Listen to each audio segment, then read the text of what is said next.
જો આવી વાવણી થાય છે, આપણે વાવવાનું ચાલુ છે. ડબલ પેટીનો વાવણી છે. ખાતર ને ચણા બે વાવીએ છીએ મિક્સ. એક પેટીમાં ખાતર નાખીએ છીએ, એક પેટીમાં ચણા વાવીએ છીએ. અને ખેતર લીલા છે એટલે કોઈક જગ્યાએ જો આ ધારું લીલી હોય, આ ધાર જો આ ધાર લીલી છે એટલે આની આ જે લી રહી આનો ઓરાયો નથી, લી ઉગાડી રહી છે. ક્યાંક ક્યાંક ધારું વધારે લીલી હોય એમાં એક બે સાહ જો આખો આ 6નો સાહ પડ્યો, એક વાવણિયાનો પટ્ટો, એની અંદર આ ધારવાળો એક સાહ ખુલ્લો રહ્યો છે કોક જગ્યાએ. બાકી તો કમ્પ્લેટ પડે છે. ચણા પણ કમ્પ્લેટ વવાય છે અને ખાતર પણ સાથે સાથે કમ્પ્લેટ જાય છે.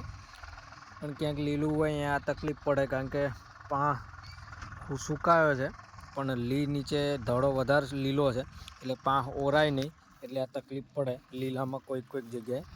ધારું તો વધારે લીલી રહી છે, બાકી ખેતર તો કમ્પ્લેટ સુકાઈ ગયા છે. અને લીલું છે પણ હવે કેટલોક સમય બેસી રહું. આ ડિસેમ્બરનો એન્ડ આવી ગયો એટલે હવે પછી હજુ 2-5 દિવસ અને ખેતરને રવા દઈએ તો સારું સુકાઈને વાવવામાં કમ્પ્લેટ મજા આવે. પણ શિયાળુ પાકમાં પછી બહુ લેટ થઈએ એટલે પાછળથી મજા ના આવે. લૂ લાગવા માંડે એટલે ચણા કે ઘઉં ગમે તે વસ્તુ વળી જાય જલ્દી, એટલે હવે વાવી દેવું પડે. કારણ કે જાન્યુઆરીમાં 20-25 દિવસ જ ઠંડી પડે, પછી તો એટલી બધી ઠંડી ના પડે.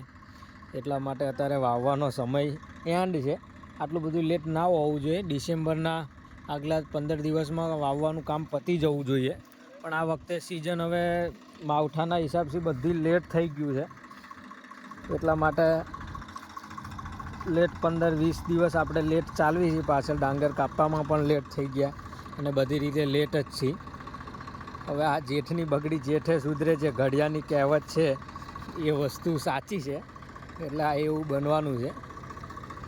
ચલો હવે અત્યારે તો વાવણી કરીએ છીએ આપણે, જે થશે પછી ઠાકરની ઈચ્છા. તો જો